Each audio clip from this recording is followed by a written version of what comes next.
मैं सत्यनारायण शर्मा साहित्य दृष्टि के इस चैनल पर आप सभी का सादर अभिनंदन करता हूँ। अध्यापन के क्रम में जो मेरा शीर्षक है मानवीय करुणा की दिव्य चमक,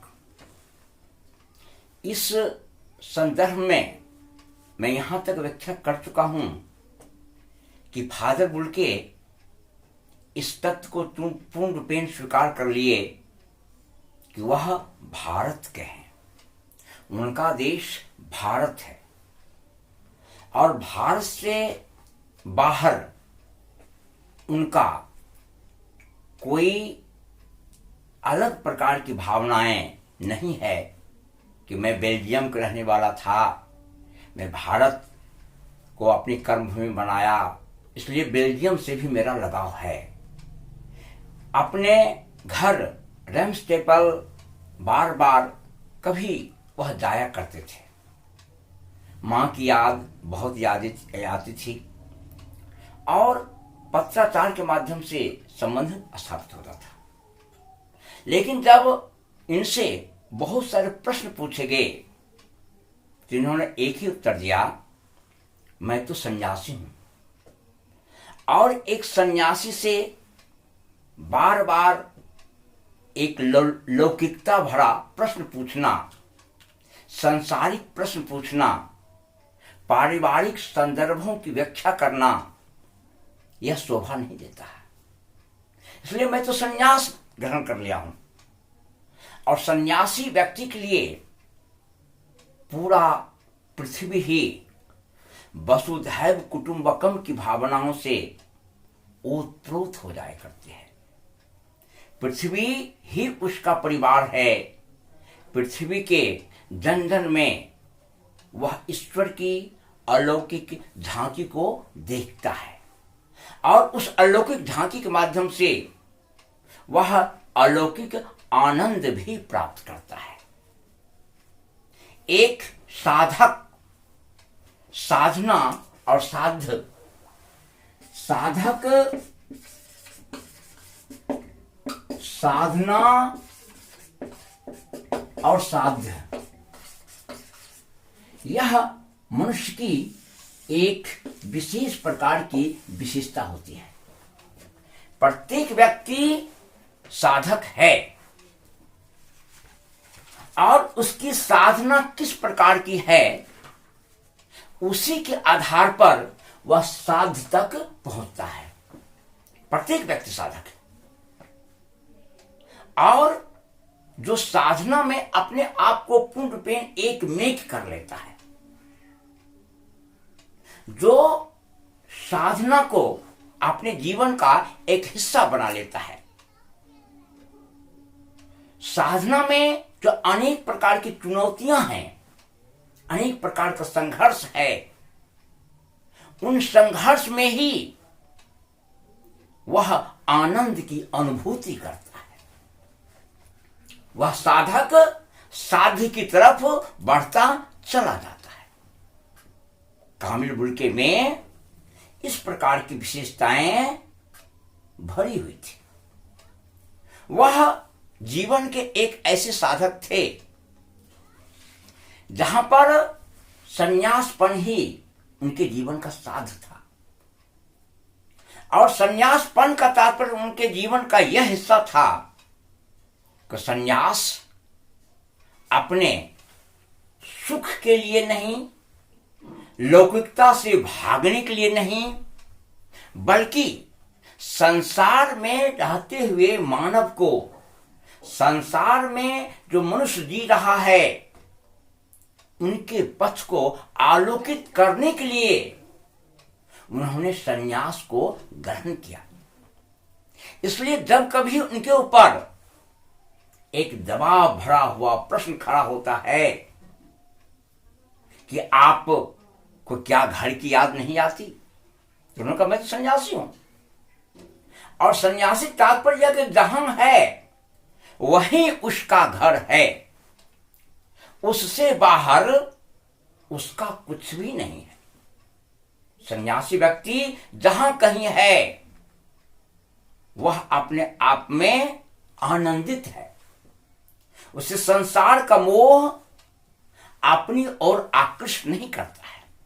इसलिए फादर बुल के ऐसे साधक अपने आप को इस प्रकार की साधनाओं से रंग लिया कि राम काव्य की उत्पत्ति और विकास, राम भक्ति की अनुभूति उनके जीवन का साध्य बन गया और इस पौराणिक कथा को वह एक नए संदर्भ में प्रस्तुत किया। इसलिए यहां बार बार प्रश्न उठता है कि सन्यासी लौकिकता से अलग तथा कथित समाज में व्यक्ति भरे हुए हैं जो कहते हैं कि हमारा धर्म देश सेवा है, समाज सेवा है। लेकिन कामिल बुल्के ने इस प्रकार की व्याख्या कहीं नहीं की, क्योंकि एक कर्मयोगी कर्म करता है, न कि उपदेश देता है। उपदेश देने वाला व्यक्ति हमेशा कर्म से भागा हुआ होता है। एक कर्मयोगी का कर्म ही संसार के लिए उपदेश है।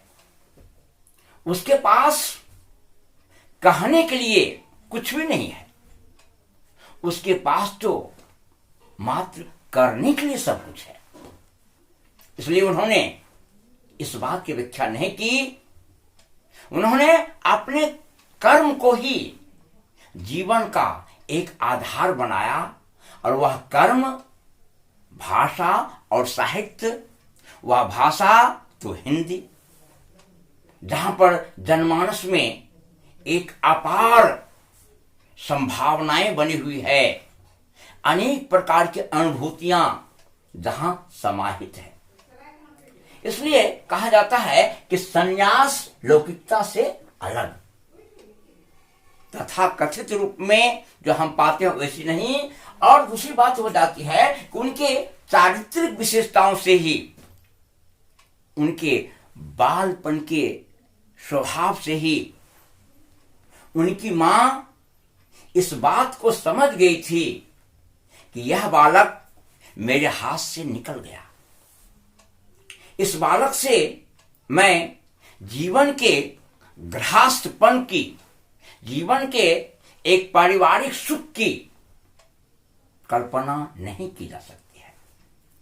जो आपने जीवन को संसार के सुख में भिगो दिया, संसार का सुख और दुख जिस महान सन्यासी ने अपना सुख दुख समझा, उसकी कहानी जन सामान्य से हमेशा अलग होती है, साधारण व्यक्ति की कहानी से अलग होती है। मैं बार बार इस तरफ ध्यान आकृष्ट करने की कोशिश करता हूं कि फादर बुल्के एक असाधारण व्यक्तित्व थे और इस असाधारण व्यक्तित्व की झांकी इनकी मां ने बाल्यावस्था में ही प्राप्त कर ली। आज जिस लौकिक जगत में हम जी रहे हैं, वहां पर हम संसार के अनेक प्रकार की समृद्धियों में डूब जाना चाहते हैं, अनेक प्रकार के भोग विलास में डूब जाना चाहते हैं। लेकिन जो मनुष्य जीवन की सच्चाई को बहुत पहले परख लेता है कि हमारी यात्रा किधर होनी चाहिए, जहां पर इस धरती पर हम अपना लकीर खींच सकें, तो उसकी यात्रा साधारण मनुष्य से थोड़ा अलग होता है। इसलिए इंजीनियरिंग के छात्र होने के बावजूद भी इन्होंने संन्यास होने की अपनी इच्छाओं को व्यक्त किया। जब इनकी मां समझ गई कि लड़का हाथ से बाहर गया, यह लड़का हमारे इशारे पर नहीं चलने वाला है, अपने शैक्षणिक प्रक्रिया को पूरा करके गृहस्थ के जीवन को यह स्वीकार नहीं करेगा, क्योंकि उनका व्यक्तित्व बचपन से ही थोड़ा अलग था। और जब इनसे प्रश्न पूछा जाता है कि भारत आने की इच्छा ही आप में क्यों प्रबल हो उठी। इसके पहले जो संन्यास लेता है उस व्यक्ति की विशेषता होती है कि अपनी आकांक्षाओं को वह व्यक्त करता है, अपनी आकांक्षाओं को वह रखता है कि संन्यास लेने के बाद मेरा धर्म, मेरा कर्म क्षेत्र कहां होगा। इन्होंने कहा मेरा कर्म क्षेत्र भारतवर्ष ही होगा। भारतवर्ष की जो भूमि में आध्यात्मिक उर्वरा शक्ति है, भक्ति की अलौकिक रूप है, सात्विक अनुभूति है, उस प्रकार का सुख तो हमें भारत में ही मिल सकता है। इसलिए इन्होंने संन्यास के पूर्व अपनी आकांक्षाओं को इस रूप में व्यक्त किया कि अगर मैं सन्यासी बनूंगा तो मैं भारत में जाकर अपने संन्यासपन को व्यतीत करूंगा। लेकिन जब इनसे प्रश्न पूछा जाता भारत ही क्यों, तो एक सरल बालक के सदृश मुस्कुराते हुए कहेंगे प्रभु की इच्छा, मेरी इच्छा नहीं। यह तो ऊपर वाले की इच्छा है कि हमें भारतवर्ष आने का सु अवसर प्राप्त हुआ और इस भारतवर्ष की सस्य श्यामला भूमि में भक्ति के एक अविरल धारा में अपने आप को प्रवहमान कर देने का सुख प्राप्त हुआ। यह सुख अन्यत्र प्राप्त नहीं हो सकता था, इसलिए प्रभु की इच्छा। यहां आने को उपरांत इन्होंने धीरे धीरे अपनी पढ़ाई आगे बढ़ाई और जैसा कि कहा जाता है कि उनकी शर्त मान ली गई और भारत आ गए। पहले जिसेट संघ में 2 साल पादरियों के बीच धर्माचार्य की पढ़ाई की। पादरियों के बीच जिसेट संघ में जाकर के ईसाई मत के बहुत सारे विचारधाराओं का इन्होंने अध्ययन किया, विचारधाराओं को समझने की कोशिश की। तदुपरांत 9-10 वर्ष तक वह दार्जिलिंग में अपने अध्ययन को जारी रखा और उसके बाद कलकत्ता विश्वविद्यालय से इन्होंने बीए पास किया। इतने दिनों तक रहने के बाद इन्होंने भारत के जनमानस को, भारत के जन चेतना को समझने की कोशिश की और भारतवर्ष में राम की कहानी, राम की अनुभूति, राम का एक उच्चतम वैचारिक सोच से ओतप्रोत भारतवर्ष को देखने के बाद इनके मन में एक जिज्ञासा जगी कि राम कथा के उत्पत्ति और विकास पर शोध ग्रंथ प्रस्तुत किया जाए कि राम की कथा की उत्पत्ति कहां से होती है और इसका स्रोत क्या क्या है। यह एक अलग व्याख्या का विषय है जिसकी व्याख्या मैं बाद में करूंगा। आज मैं पाठ्यक्रम आगे बढ़ रहा हूं। तो इन्होंने प्रयाग विश्वविद्यालय में जाकर के और डॉक्टर धीरेन्द्र वर्मा जो वहां के हिंदी विभाग के अध्यक्ष थे, उनके सौजन्य से प्रयाग विश्वविद्यालय से इन्होंने शोध प्रबंध तैयार किया 1950 में और उस शोध प्रबंध का नाम था राम कथा का उत्पत्ति और विकास। और परिमल ऐसी पत्रिका में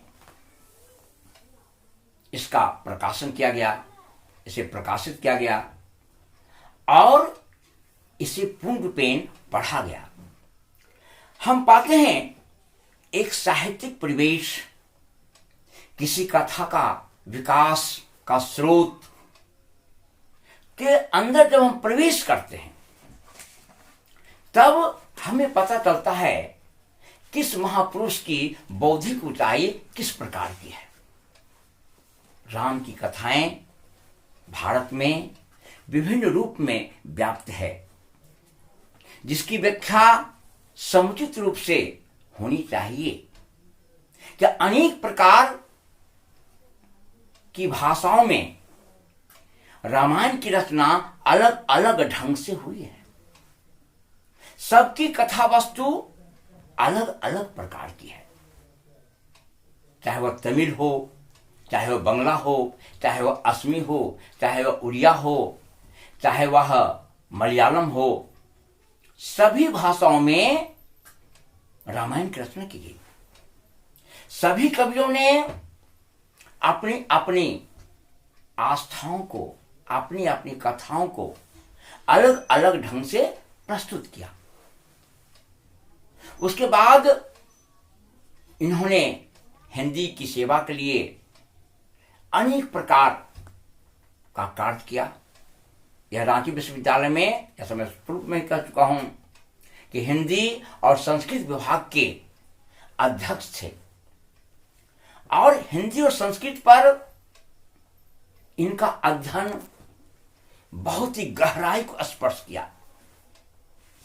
संस्कृत जो हिंदी के सभी साहित्य का धरोहर है, मैंने अपने इंट्रोडक्शन में, अपनी भूमिका में, जीवन के मूल्य में मैंने इसकी व्याख्या की है कि मैं धीरे धीरे इस कथा की ओर बढ़ूंगा। राम साहित्य पर, कृष्ण साहित्य पर, वाल्मीकि साहित्य पर और भारत की विविध भाषाओं में जो अनेक प्रकार की कहानियां राम कथा से संदर्भ रखती है, उसको भी मैं समय समय पर आपके समक्ष प्रस्तुत करूंगा। यहां पर मेरा संदर्भ फादर कामिल बुल्के से है। उनका सहयोग राम कथा के उत्पत्ति और विकास, जो एक प्रबंध, शोध प्रबंध है, उसको पढ़ने के उपरांत हम अनेक प्रकार की संभावनाओं से भर जाते हैं कि राम का वर्णन वैदिक ग्रंथों में भी है, राम का वर्णन अनेक प्राचीन ग्रंथों में भी है और सभी ग्रंथों में सभी प्रकार की संभावनाएं व्यक्त की गई है। समय समय पर कालक्रम के अनुसार साहित्यकारों ने राम की कहानियों को परिवेशगत भावनाओं से आवेशित होकर भिन्न भिन्न प्रकार की व्याख्या की। दक्षिण भारत के साहित्य में सबरी राम को केला खिलाती है, लेकिन उत्तर भारत के साहित्य में सबरी राम को जूठा बैल खिलाती है। मौलिक कथाएं जो होती हैं, साहित्यकार उस पौराणिक कथाओं का आधार बना करके उस कथाओं की अलग अलग ढंग से व्याख्या करता है। यह सच है कि साहित्य का सत्य दुनिया के अन्य सत्य से थोड़ा भिन्न होता है। साहित्य का सत्य अलग होता है। साहित्यकार एक आदर्श को प्रस्तुत करता है कि व्यक्ति को इस प्रकार का होना चाहिए, वह आदर्श है। यथार्थ और आदर्श दोनों दो ध्रुव का चिन्ह है। यथार्थ कुछ और होता है, आदर्श कुछ और होता है। आदर्श मनुष्य के चरित्र की संभावनाओं को व्यक्त करता है कि व्यक्ति का आदर्श ऐसा होना चाहिए। यथार्थ अगर लकीर खींचता है किसी कहानी की, तो आदर्श उस लकीर के चारों तरफ भिन्न भिन्न रंगों को भरने का प्रयास करता है। जो साहित्य मानव जीवन के लिए एक प्रेरणा स्रोत बन जाता है। इसलिए आज इस ग्रंथ की पुनः व्याख्या करने की आवश्यकता हो जाती है कि फादर कामिल बुल्के, जो दार्जिलिंग में 9-10 वर्ष तक भाषा एवं साहित्य का अध्ययन किया, संस्कृत का अध्ययन किया। तत्पश्चात कलकत्ता विश्वविद्यालय से बीए किया। प्रयाग विश्वविद्यालय से उन्होंने एक शोध ग्रंथ तैयार की 1950 में डॉक्टर धीरेन्द्र वर्मा के सौजन्य से। और इस प्रकार से इन्होंने हिंदी साहित्य को एक अमूल्य रत्न प्रदान किया कि राम के बारे में अगर हमें जानना है तो राम कथा को उत्पत्ति और विकास का अध्ययन किया जाए, जहां पर अनेक प्रकार की कथाएं अपनी अनेक प्रकार की संभावनाओं के साथ उपस्थित हुई है। इसलिए यह विचारणीय प्रश्न है कि राम कथा की उत्पत्ति और विकास पर एक परिचर्चा होनी चाहिए, जिसके कारण कि राम काव्य को समझने में व्यक्ति को सुविधा हो सके। राम एक ऐसे पात्र हैं जिस पात्र के नाम पर अनेक प्रकार का भ्रम उत्पत्ति पैदा किया जाता है, अनेक प्रकार का राजनीतिक परिवेश पैदा किया जाता है। आज के संदर्भ में इसको समझना बहुत आवश्यक होता है।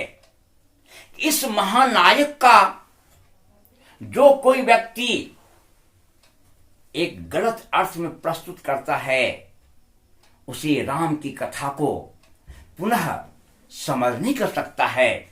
चाहे वह वाल्मीकि का रामायण पढ़ ले, चाहे तुलसी के रामचरितमानस को पढ़ ले, चाहे वह बंगला साहित्य के रामायण को पढ़ ले, चाहे वह तमिल साहित्य के रामायण को पढ़ ले, उसमें है क्या? उसका जो अलौकिक पक्ष है वह हृदयंगम का विषय है, हृदय में बसाने का विषय है। उसके नाम पर जो अनेक प्रकार की धर्मांधता और मतांधता पैदा की जाती है, उस भ्रम को समाप्त करने की आवश्यकता है। जहां पर राम कथा की उत्पत्ति और विकास पर कामिल बुल्के ने एक विशेष व्याख्यान माला प्रस्तुत किया, एक विशेष प्रकार की कथाओं को प्रस्तुत किया, जो आज भी एक अध्ययनशील अध्येता के लिए प्रेरणा का स्रोत है। कल मैं राम कथा की उत्पत्ति और विकास पर अनेक भाषाओं में जो लिखी गई कहानियां हैं, अनेक जो इसके स्रोत हैं, कल मैं विशेष ढंग से इसी पर चर्चा करूंगा। आज यहीं तक।